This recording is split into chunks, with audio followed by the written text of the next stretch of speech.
बिस्मिल्लाहिर्रहमानिर्रहीम।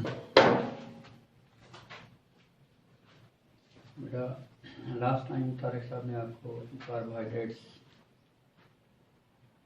का इंट्रोडक्शन कराया होगा and he has described monosaccharides, oligosaccharides.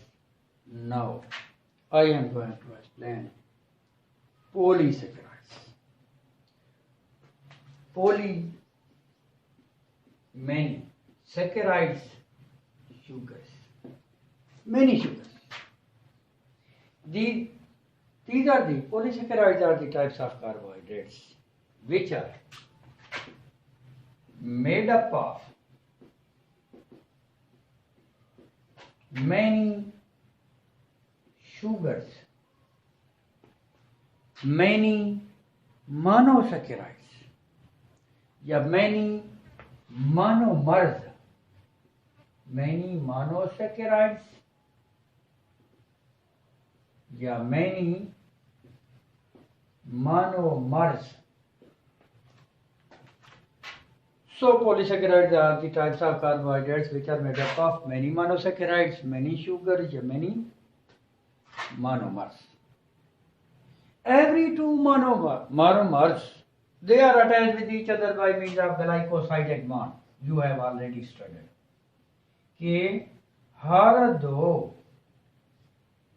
Monosaccharide के दरमियान जो बॉन्ड होता है ग्लाइकोसाइडिक बॉन्ड, ग्लाइकोसाइडिक बॉन्ड या ग्लाइकोसाइडिक लिंकेज. तो polysaccharides, they are made up of many monosaccharides. This is one monosaccharide. This is another monosaccharide. This is third monosaccharide. This is fourth, and so on. But how many? Polysaccharides are the types of carbohydrates which are made up of many monosaccharides. How many monosaccharides? When 10 या more than 10 monosaccharides combine, then they form polysaccharides. You have studied when 2 to 10 monosaccharides combine, then they form oligosaccharides. But when जब 10 या 10 से ज्यादा monosaccharides आपस में मिलते हैं तो वो बनते हैं polysaccharide. You can also say कि polysaccharides are the types of carbohydrates which are made up of many mean 10 या more than 10 monosaccharides. Isn't that right?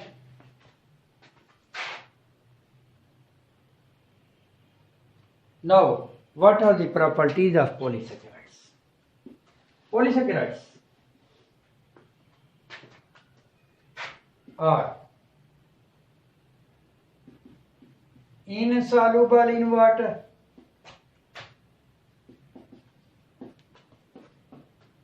polysaccharides are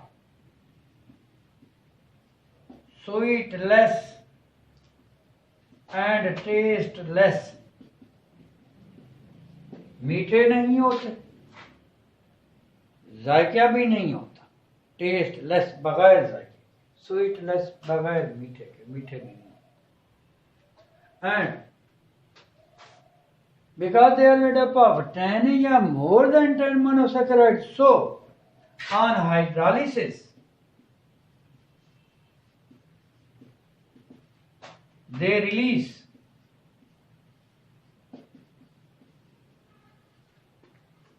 many monosaccharides. They release 10 या more than 10 monosaccharides.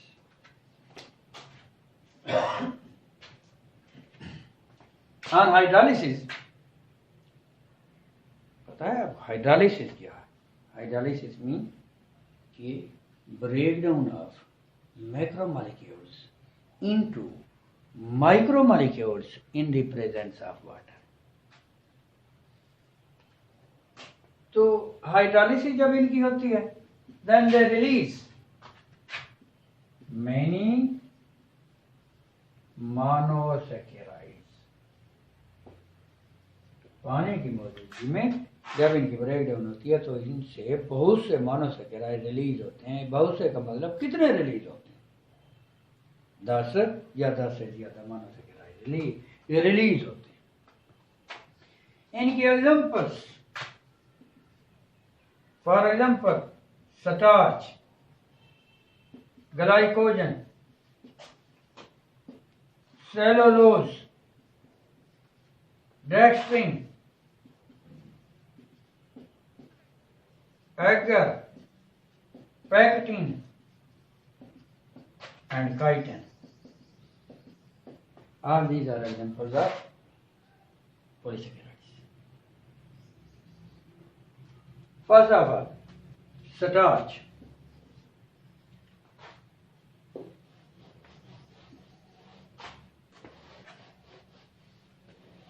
We will explain out of many examples. We will explain these 3 examples.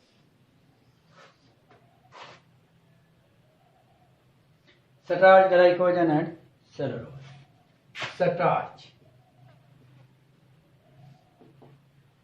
इनमें से starch and glycogen ये दोनों storage carbohydrates, जबकि cellulose it is structural carbohydrate. एक चीज और भी आपको नहीं बताई, वो ये है कि इनको आयोडीन पॉलीसैकेराइड के लिए जो टेस्ट होता है आयोडीन टेस्ट, वो हम आपको बताएंगे इधर स्टार्च जब हम एक्सप्लेन करेंगे स्टार्च, ग्लाइकोजन और सेलुलोज।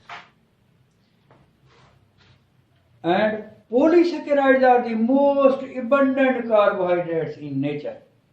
कुदरती तौर पर यानी जितने भी कार्बोहाइड्रेट्स हैं, मोनोसैकेराइड है, ओलिगोसैकेराइड है, पॉलीसैकेराइड है, इनमें सबसे ज्यादा कुदरती तौर पर जो सबसे ज्यादा पाए जाते हैं वो पॉलीसैकेराइड है। और पॉलीसैकेराइड में जो सबसे ज्यादा पाया जाता है वो सेलुलोज। एक्सप्लेन करेंगे हम, लेकिन starch is type of polysaccharide carbohydrate. It is storage carbohydrate. ये स्टोरेज कार्बोहाइड्रेट, कार्बोहाइड्रेट को CH2O से जाहिर करते हैं। It is storage carbohydrate and it is used as food by the animals. Animal including human being, जितने भी animal वो starch को खुराक के तौर पर इस्तेमाल करते हैं। गंदम के दाने आप इस्तेमाल करते हैं, स्टार्च दानों से आटा है, स्टार्च आटे से रोटी है, स्टार्च चावल है, स्टार्च। तो it means starches are present in grains, in some seeds, in fruits, they may be present in fruits. So starch is a type of polysaccharide. It is storage carbohydrate. It is a reserve of food in plants. Plants में जमा शुदा। वो कैसे? जब plant में glucose ज्यादा हो जाए, एक्सेस ग्लूकोज इन प्लांट्स में जब ग्लूकोज ज्यादा मिकदार में हो जाए, then that extra glucose, excess glucose is converted into starch. Starch में तब्दील हो जाता है। It means starch is a polymer of glucose. ये बहुत से ग्लूकोज मॉलिक्यूल से मिलकर बना हुआ। तो अगर स्टार्च की हाइड्रोलाइसिस हो, ऑब्वियसली इससे बहुत से glucose molecule release. Starches give blue colour with iodine. क्या मतलब? अगर आपके पास कई मुख्तलिफ तरह के पॉलीसैकेराइड बाटल के अंदर मौजूद हैं, एक बाटल में स्टार्च है, एक में ग्लाइकोजन है, एक में सेलुलोज, आप क्या करेंगे? हर एक में you will add few drops of iodine. Iodine solution आप ऐड करेंगे। अगर स्टार्च है तो आप आयोडीन के कुछ ड्रॉप्स डालते हैं एक, तो iodine it will give blue colour. Iodine डालने से स्टार्च का कलर जो है ये ब्लू हो जाएगा। सिमिलरली अगर ग्लाइकोजन है आपके पास बोतल के अंदर और आप आयोडीन डालते हैं, glycogen will give red colour with iodine. Similarly cellulose है, सेलुलोज बोतल के अंदर आप आयोडीन डालते हैं, आयोडीन डालने से सेलुलोज का कलर चेंज नहीं होगा, तो it mean cellulose give no colour with iodine, इसका कलर उसी तरह से रहेगा। It means starches give blue color with iodine, glycogen gives red color with iodine, and cellulose give no color with iodine। यानी carbohydrates को इससे अपना test किया जाता है आयोडीन से। Starches are of two types, starches दो तरह के हैं।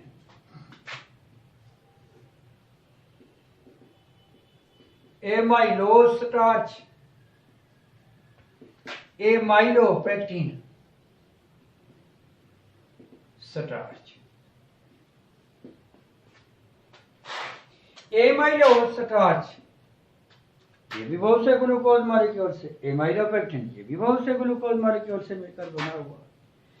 बट एमाइलोज स्टार्च में ग्लूकोज की जो चेन होती है वो अनब्रांच होती है, वो सीधी होती है, स्ट्रेट होती है। मतलब एक ग्लूकोज उसके साथ दूसरा glucose by means of glycosidic bond, उसके साथ तीसरा glucose, fourth, fifth and so on. So it means amylose starch, they are made up of straight chain of glucose, glucose की सीधी चेन से। In other words, you can say they are made up of unbranched. In amylose starches, the glucose molecules are arranged in unbranched form, and they are soluble in water, और ये water में अल्पजीर होते हैं। जबकि amylopectin starches, they are made up of amylopectin starches, they are made up of branched chain of glucose की जो chain होती है वो branch, and they are insoluble in hard या cold water. Starches give blue color with iodine. Starches are used as food by the animals, including human beings. It means they are major source of food for energy for the animals. Now we come to the next polysaccharide carbohydrate, that is glycogen.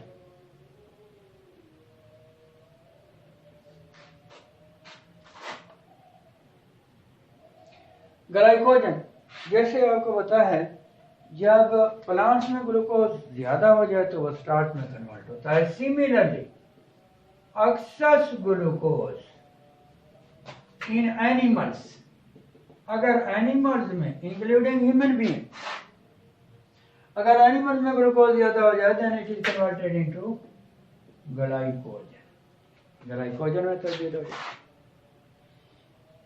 Glycogen is also storage carbohydrate, but it is storage carbohydrates in animals.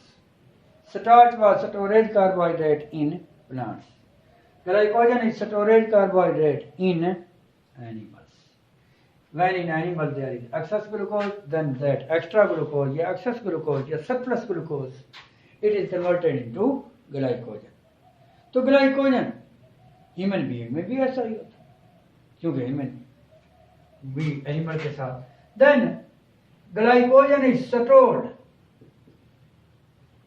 In the liver जिगर में, and skeletal muscles, हड्डियों के साथ जो गोश्त attach है उसमें skeletal muscle से, तो उसमें ये इन दो जगहों पर जो है ग्लाइकोजन स्टोर होता है। इट मीन्स हमारी बॉडी में भी अगर ग्लूकोज ज़्यादा हो जाता है then extra glucose is converted into glycogen in the and that glycogen is stored in the liver जिगर में एंड स्केलेटल मसल और हड्डियों के साथ जो गोश्त अटैच।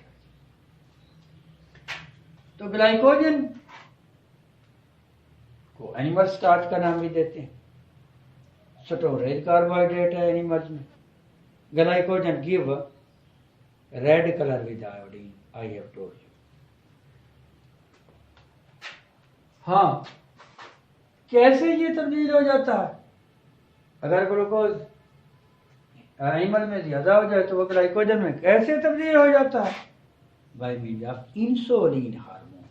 एक इंसुलिन हार्मोन हमारी पेंक्रियास से रिलीज होता है जो कि जायद ग्लूकोज को ग्लाइकोजन में तब्दील करता है। सिमिलरली अगर बॉडी में ग्लूकोज कम हो जाए तो फिर लिवर और स्केलेटल मसल में जो ग्लाइकोजन मौजूद है it will be converted back into the blood glucose में तब्दील हो जाएगा। कैसे? ये भी हार्मोन के जरिए। कौन सा हार्मोन? Glucagon hormone, glucagon. इसके बाद लास्ट है cellulose. Cellulose is not storage carbohydrate, it is structural carbohydrate. Structural carbohydrate. क्यों? Because it is found in the cell wall of the plants. Plants की सेल वॉल में ये पाया जाता है। सेल वॉल का important constituent है। That is why it is named as structural carbohydrate. Cell wall को, प्लांट की सेल वॉल को rigidity but flexibility देता है, शक्ति भी देता है लेकिन लचकपन भी देता है। जैसे स्टार्च बहुत से ग्लूकोज मॉलिक्यूल से मिलकर बना हुआ था। Glycogen is also polymer of glucose, cellulose is also polymer of glucose. ये भी बहुत से ग्लूकोज मॉलिक्यूल से मिलकर बना हुआ है, लेकिन ये structural carbohydrate. It is found in the cell wall of the plants, that is why it is named as structural carbohydrate. Cell among all the carbohydrates, polysaccharides are most abundant carbohydrate in nature. तमाम carbohydrates में से polysaccharide सबसे ज्यादा पाए जाते हैं कुदरती तौर। पॉलीसेकेराइड में फिर cellulose is the most abundant carbohydrate in nature. Polysaccharide में से फिर सेलुलोज जो है वो कसरत से पाया जाता है क्योंकि तमाम प्लांट की सेल वॉल में पाया जाता है। इसकी एग्जांपल आप देखें, cellulose, cotton is pure, cotton fibers, they are pure form of cellulose, 100% cellulose. Cotton fibers are 100% cellulose.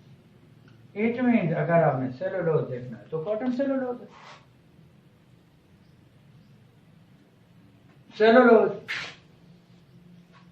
is made up of many carbohydrates, is made up of many glucose molecules.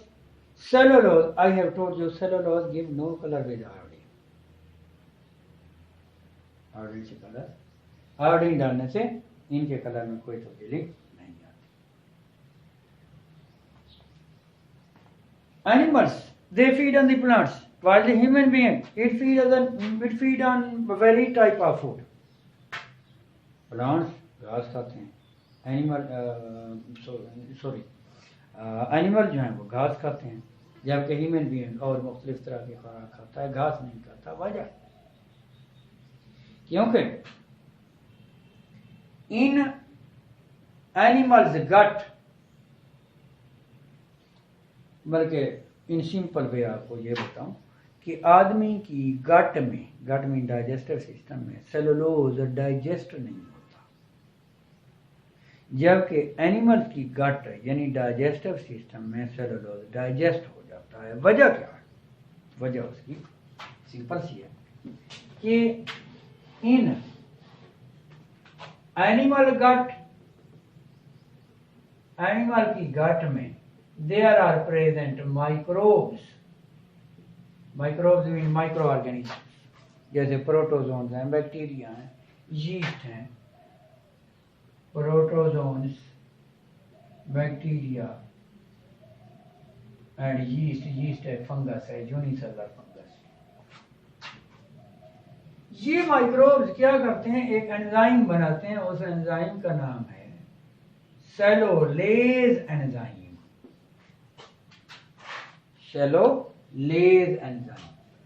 सेलोलेज enzyme act on the cellulose of grass। ये आप देखें, cellulose carbohydrate, cellulase an enzyme। In the gut of microbes there lives in the gut of animals there live microbes। These microbes secrete cellulase enzyme।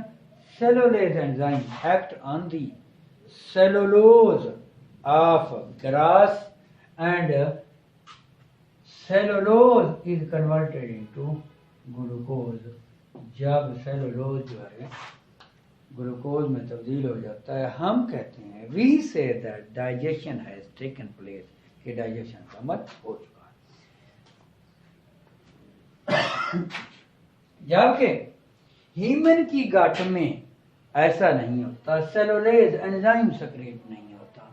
ऐसे micro organism तो होंगे हैं, लेकिन वो micro organism human की गट में cellulase enzyme नहीं बनाते। सेलुलेज एंजाइम नहीं बनेगा तो सेलुलोज ग्लूकोज में डाइजेस्ट नहीं होगा। जबकि जो एनिमल्स हैं, एनिमल्स ज्यादातर हर्बीवोर्स होते हैं। हर्बीवोर्स मीन हर्ब से निकला है, जड़ी बूटी यानी ग्रास। वो एनिमल जो that feed on the grass, herbivores, जैसे कैटल्स हैं, गाय भैंस भेड़ बकरी है। तो ये हर्बीवोर्स हैं, हर्बीवोर्स की गट में ये माइक्रोब्स रहते हैं, माइक्रो ऑर्गेनिज्म जो that secrete cellulase enzyme। Cellulase enzyme act on the cellulose of food and convert the cellulose into glucose।